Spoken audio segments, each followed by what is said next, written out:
Tech Hour with Kevin and Pat. I'm Kevin. And I'm Patrick, and on this show, we are diving deep into the Z-Wave protocol and learning some new things. Perfect. And today we have Mr. Mitch Klein with us. So how's it going today, Mitch? It's going great, and really happy to be here with you guys. Yeah, thank you for joining us. Definitely appreciate it. Yeah, so I guess we'll get started here just to get a little bit of background on yourself, because I've seen you've definitely been making a difference in the industry for quite a while. So kind of get a bit of insight on that. Sure, yeah, I can give you a little bit of the background. I'm fairly unique in that I've done everything from have my own installation company and crawl through attics and do all the dirty stuff that you guys have to do all the time. Done retail and, tried to sell things direct to consumers. I've also been a manufacturer where we've actually, with Universal Remote. And right now I'm actually at the early stages of the food chain where I work on the silicon that actually goes into the products, that goes into your inventories, that goes into your clients' homes. So kind of have a very interesting view of the entire chain of products and installations. Okay, that's perfect. Wow. Yeah, so okay. I feel your pain, okay? Okay, we definitely appreciate that. Oh, yes. We've got some pain, definitely. Yeah. Okay, so I guess we'll dive into the Z-Wave stuff now that we've been talking about that. So I guess the first question would be, so the Z-Wave protocol, it was introduced in 1999, and then there was the Z-Wave Plus in 2013. So where exactly do you see the future of Z-Wave going? Like, is there any plans for improving the technology or anything? Or It's a thing, a practice of constant improvement. Okay. By the way, we're celebrating our 20th year this year. There's not many other. Perfect. I'm not Yeah. sure if there's any other platforms that could say that. But Well, 20 that years. deserves applause. What's interesting about that is the fact that the stuff that you might have bought and put into your house 20 years ago will still work with the latest gear. But we'll get to that, I guess, a little bit later. Of The course. the direct answer to where things are going is that we're constantly improving. So, one example would be in 2017, which seems like eons ago for some reason. It does. It does. Yeah. In 2017, Yeah. we launched and required what we call an S2 security on every device made, whether you're a sensor or an access, whether, like a door lock. We were a little bit ahead of the market on that in terms of mandating security on every device. And that was back in 2017. Okay. Right on the heels of that, we launched another technology, what we call Smart Start, which essentially is an easy way to commission devices into your system. Simply, there's actually a QR code, which again, when we launched it, we had to explain what a QR code is, but by now I hope everyone knows. Of course, And basically using Exactly. the camera on your phone, right, to Yep. scan a QR code, which automatically includes the device into your system. Okay. And again, that was also a little bit industry leading. And speaking of industry leading, just this past year, December actually, we launched what we call the Z-Wave Long Range. So, what Z-Wave Long Range is, and again, if you don't mind my my diatribe on that. No. No, go all in, yeah. Okay, thanks. Well, Z-Wave Long Range essentially is an addition to existing Z-Wave. And what it will do is give the device the capability of communicating. Right now, we've tested it at a range of 1 mile. Theoretical range is 4 miles. We don't have products doing that just yet. Wow. But Silicon 4 Labs miles. has included Z-Wave Long Range in their current 700 series chip.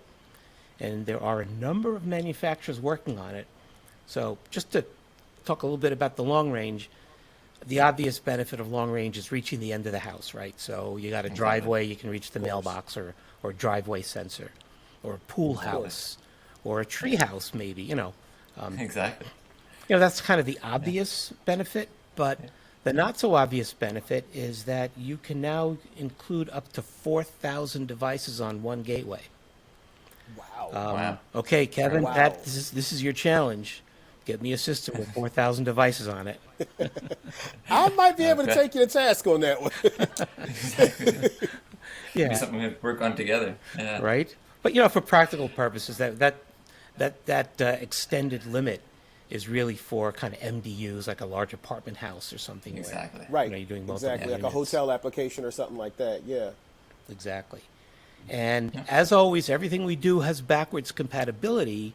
So whether or not your device is long range, you can include any of these devices into your system, whether it's the typical Z-Wave on the mesh or the long range, which operates in a more star topology. So, yeah, again, Okay. so the direct answer to your question is, yeah, constant improvements. Perfect. That's good because I wanted to like that long range Z-Wave compatibility. That's what's going to do really good for like a lot of the suburban homes. Like say if you have your house and like you have like a garage that's like 100 yards away. That's the best way for the Z-Wave long range to work. And that Star protocol is really cool too. Like the fact that you can just use the Z-Wave to, different devices for like hops essentially. To get to the to get back to the hub. That's cool. It's cool stuff. Yeah. Yeah, Yeah, absolutely. it is. Thank you. Yeah. Yeah. So, like dovetailing onto that, I'm wondering how. Like, I'm just getting into my business with the home automation. How do I sell the Z-Wave? I understand the security protocols to it, but how would you sell it? Where does it slot in with today's smart home? Yeah, that's actually a great question. And generally, I would advise any installer, any salesperson, to not talk about the technology. I know that sounds kind of counterintuitive because I'm here trying to tell you how to sell Z-Wave. But honestly, I think you'll lose a customer. They're not interested in the technology. What they're interested in is what will this do for me? So I would say you probably already have your sales process down. And I would just simply include and say, hey, listen, we're going to put in products that are going to improve your security. Or, Right. again, what is the use case? What is it that your customer needs and wants? And that's really the way to address it. The fact is, of course, from your perspective, you've got technology that just works, that won't go obsolete. I mean, there's a lot of positive sides to that. But to your customers, I'm not so sure. Depending on if you've got a real do-it-yourself or maybe you want to get into Z-Wave. But I would say more talk about the attributes and what they get as opposed to the actual technology.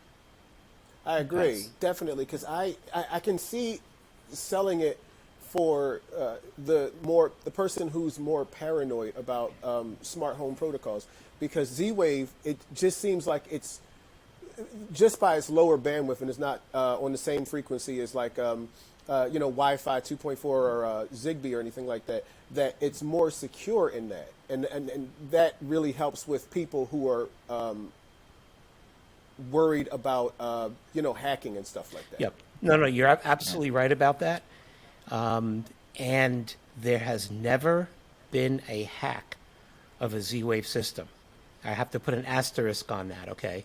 Because yes, Yeah. there have been labs where they have shown vulnerabilities, right, which have always been addressed as they get identified. But Right. those are lab-based vulnerabilities. There's never been a hack of Z-Wave system, and I can absolutely commit to that. Whereas there have been with others, even just some people flying a drone over by somebody's home or something Yeah. like that and finding a hack. But for the Right. customers that are concerned about security, that's definitely something that could be mentioned and brought up when you talk about Z-Wave. Yeah, because I mean, outside of like some Mission Impossible type thing, or I really don't see that being like hacked into like that. Because the how I'll pause on that for a minute. But so yeah, I get that 100%. So you're basically, so what I get from what you're saying there is not to overcomplicate the technology and kind of just point out the key points that they want to hear, basically. Right?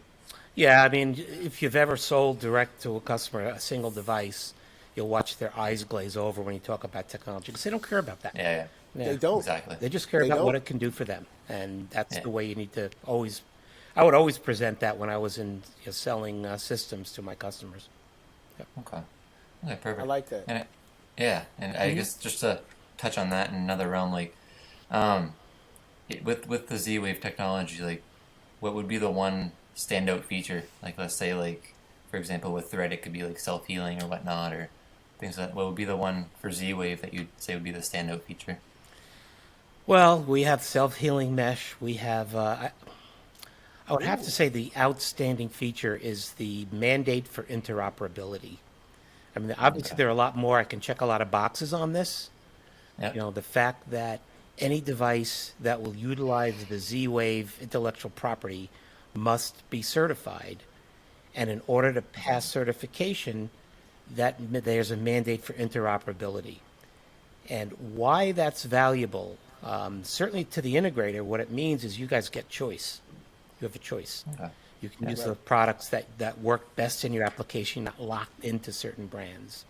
And to the end user, why that's important is that as they grow more and more into their system, or time goes on and new devices come out, that that they will be comfortable knowing it can always be included into their system because of that mandate of interoperability and backwards compatibility. Okay. Okay. Perfect. Got you. Okay, okay. So I'm gonna real quick off cuff question here. With the today's smart home moving forward, what I've noticed, and I'm sorry for being off script here. No problem. The Z Wave protocol is not on some of the latest. Like everybody's getting the Amazons. Everybody gets the Yep. Amazon. Nobody's going to get because Smart Things. By the way, Smart Things is the best thing to get. Like for right now. But and on the Amazon, it has a Zigbee chip on it, and I kind of don't like that because they're both on the same frequency, Zigbee and Wi-Fi. So you would have some interferences and stuff like that. Yep. But why didn't they put like? Why is Zigbee or Z-Wave not on the main? Like why is that chip not on the the Googles, the Googles and the not, yeah, the Amazon hubs. Well, I mean, there's probably several reasons why, and I can get into that, which may or may I not be appreciate really it. Thank you. important. I think the key is that the Z-Wave, you're going to be using some type of a gateway or a hub, whether that's SmartThings or Habitat or Eslo or um, uh, any other brand really, that the integration with whether it's an Amazon Echo or a Google is going to happen within that gateway or that hub. So I wouldn't be too concerned about, well, I have my Amazon Alexa and I want to make sure it works on my Z-Wave. It will, because you're going to have a hub at some point anyway. Good. Why it's not, again, I can speculate quite a bit. I can say that, from a cost perspective, that maybe they can beat down their providers a little bit more. I don't know. I won't get into that conversation because that then you're just into speculation. The Of course. fact to understand is that it won't limit the fact that you can certainly interface with any of those voice control products. Good, because that's what you're doing. You're paying for security with Z-Wave. It sounds like Yep. and that's very, very important to a lot of people who don't like these Amazons with their smart neighborhoods and stuff really too much in their house. That stuff controls your behavior, and that's where it gets dangerous. Where as Z-Wave, it's just simply, if I want the door locked from my phone, then I can just lock the door from my phone. That's it. I'm not being suggested any kind of crazy advertisements or something on a by the way thing. Okay. Yeah, but I think the practical reality for all of us as integrators is that there's no one interface that is going to be the only one that you're going to put in the home. You're going to want voice. You're going to want a hard button somewhere to turn a light on. You're going to want it on your Yeah. phone. So there's multiple means of control that, again, in your shoes, yeah, you got to provide them all. Yeah. Yeah. Exactly. Whatever the customer wants, I guess. Yeah. Yeah, and even what they don't know they want yet. Very true. Right. Yes. Yes. I guess kind of just to touch back on the whole selling Z-Wave thing. What would be like? How does Z-Wave help customers that are new to the smart home world? Like, is it ease of install? Is it price point? Like, how would it be beneficial for them to go to Z-Wave? Yeah, from a dealer or a consumer, there are a couple of things. I've already mentioned the interoperability. The Let's smart go with tag, another yeah. one, and let's talk about choice. Okay. So that, let's use door locks as an example. Every major door lock manufacturer, and even some minor ones, they're all deploying Z-Wave, at least as an option. So if we look at have a one, yeah. typical home where you may want a really high-style Baldwin lock in your front door, but for the side door, you just want a basic, maybe an August lock or Yale or Quick set. Quickset, but you can mix Yeah. and match any Okay. of the whichever works best in that application, and just get the Z-Wave version of it, and you're all guaranteed to work. Same with lighting devices. You're not locked into one brand, So Right. Okay. again, I think for me, as an integrator, to me that would be the important thing is having choice. Okay. Definitely. And just to add on to that, like you were saying, that smart chip with the Z-Wave, the smart chip where you can scan the QR, I think that's, first of all, that's really good for us, us as installers. Like we can, nothing is better than just ease of installation. And then for consumers too, that's definitely Exactly. like a really good high point that you guys have. Matter of fact, I bought a Z-Wave lock from a pawn shop, and it's on my back door. And I mean, seriously, because I was riding around. I was like, oh, $40, why not? So Good I deal. put it on my back door. Yeah, right. And I've never had a problem with it. In fact, what I do is I have it hooked up through my SmartThings architecture, and I simply just use my watch to lock the door. Yeah. It's that simple. Like that's what people need the Z-Wave for. Like it's secure. I don't have to worry about anybody hacking that because it's not on the same wavelength. It's perfect for if you want that remote house, but you're definitely worried about security on that higher level.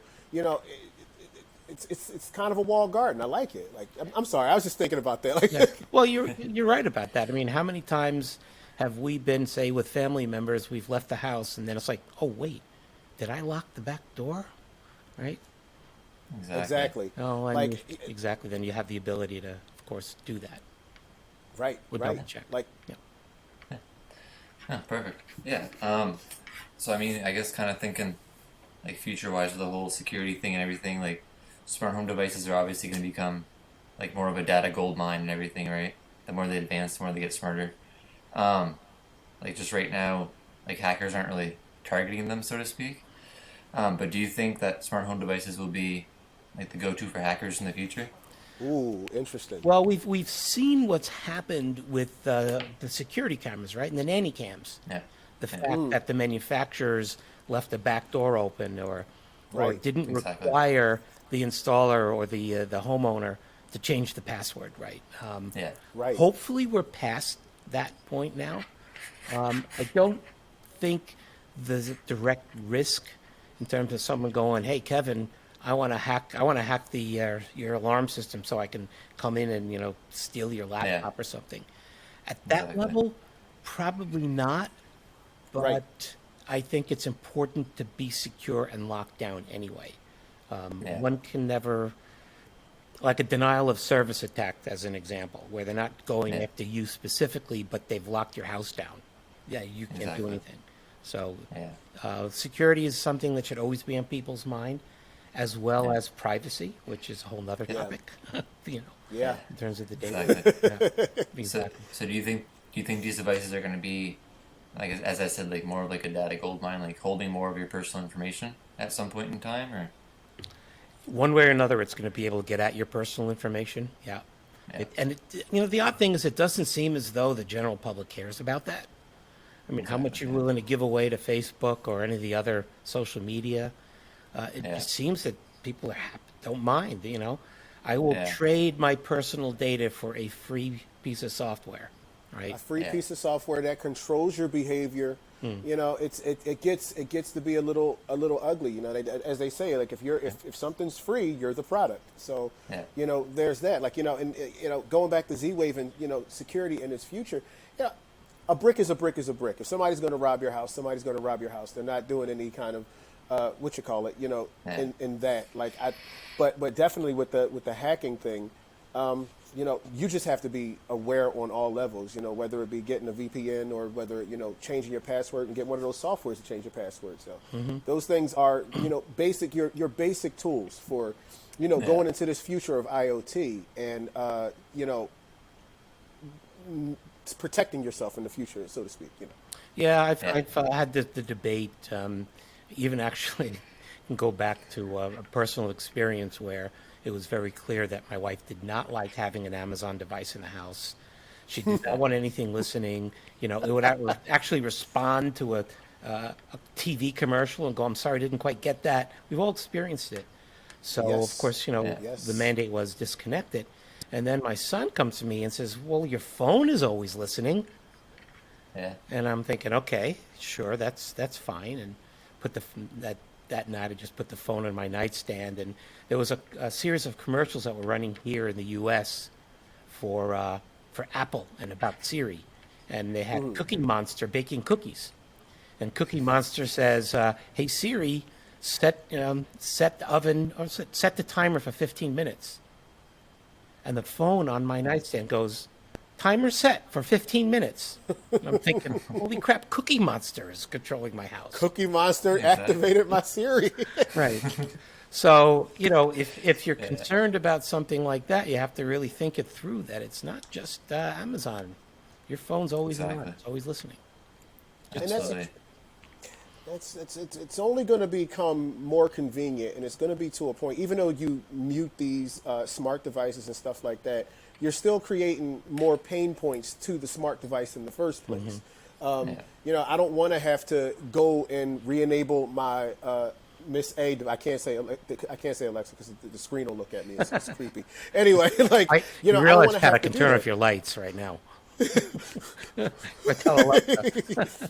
Yeah, and it's scary like that. Like, you know, eventually, you know, but that is going to be your norm. And I don't want to say like there's nothing that you can do about it, but it is going to be to a point where, you know, a smart home is going to become more convenient just to use in general, and it'll save more time for you in the future. So I think that you know, I think it's inevitable. And I hate to say Yeah. it, but I definitely think it's inevitable. Yeah, and I mean, I recall a story a few years back there where there was, let's just say there was a crime committed in a home, and Alexa was able to record the whole situation, and it was actually handed over to authorities, right? So, I mean, Wow. in some ways, it is actually beneficial that it's listening at all times. So, What do you think? What do you think? I'm very curious to know. Like the fact, yeah. What do you think about that? Well, let's just say that I've disconnected all of my Amazon and Google products, okay, at the request of family members. And Yeah. I'm not going to argue with it. It's fine. I don't need to ask Amazon or Google anything that I wouldn't ask my Apple Watch anyway, right? yeah, exactly. And that's request on demand. And you have to push the button to start that. So that's the thing that controls your privacy. If you have like an Apple Watch or a smartwatch, you know, if you need to ask it something, that's why you have the button that protects your privacy. That's a good segue into that. Yeah. Yeah. Yeah. Thank you. Yeah. Yeah, perfect. So, was there anything else you'd like to say about Z-Wave or things of that nature before we finish this? Well, I can say is if you're concerned about cloud risk, okay, as an example, like you mentioned the smart things, which, you know, I'm using here as well, and that all of your controls are going up and back through the cloud. What happens if your internet goes down? Do I lose my control or what have you? The last piece of security would be, okay, let's look at potentially using a gateway or something that is all locally stored, that doesn't require a cloud. There are products doing that, and again, I'm not pitching one over the other, but for example, whether it's a Habitat or a HomeLink or something like that, where the control assistant, stays yeah. all locally, your internet goes down, makes no difference because it's all in a local area anyway. So Okay. I would say that might be something your customers may want to look at. Yeah, absolutely, yeah. Perfect. Is there anything else you wanted to add with that, Pat, or? No, I'm sold, and I know how I want to sell Z-Wave protocol. I definitely want to sell it. I want to Yeah. sell the security side of it because there are a lot of people that are still paranoid about that. So that's what I'm going to do. Z-Wave is Exactly. for security. Right, Yeah. and then the security companies are all using it. So whether you're talking Yeah. about an ADT or if you're selling the Qualsys, and I happen to be a big fan of the Qualsys product, Qualsys. they've all Write that down. deployed Z-Wave into their what do I call it? Their panel, the security panel. So If security is an issue, then of course, then you have security on top of the security panel. Yeah. That makes sense. And Right. Right. Z-Wave uses the, if I'm not mistaken, AES 128 encryption, right? The same as like banks and stuff like that. Correct. Yes. Okay. It's That's one of the most secure things you can get. exactly right. Yeah. Yeah. So again, if there's never been a hack, that's not necessarily a challenge out there, because if a hack is done in a lab, that's not the same thing as someone actually Right. really doing it real life. And I remember at one point there was trying to remember the show, one of the TV shows, whereby they showed that they could actually hack someone's home system, and it was Z-Wave at the time. And I only found Okay. out that the reason they were able to do it is because the producer had to get the login information in order to kind of simulate the attack. So Right. right, Yeah. right. So Okay. That's good stuff. That's Yep. good stuff to Yeah. know. It is. Thank you. Good set. Exactly. Yeah. Perfect. Well, if that is it, with that being said, I am Kevin. And I'm Pat Houston from Houston's Home Automation, and thank you for joining us today. Oh, wait. Yeah, sorry. Yeah, so we just wanted to thank Mitch, the Executive Director of the Z-Wave Alliance. Yep. Thanks for joining us, Mitch. it's my pleasure. Really nice to get together with you guys. Yeah, We perfect. really Thanks for joining appreciate us. it. Thank you so much. Yeah, so on the next one. See ya. Take care, guys.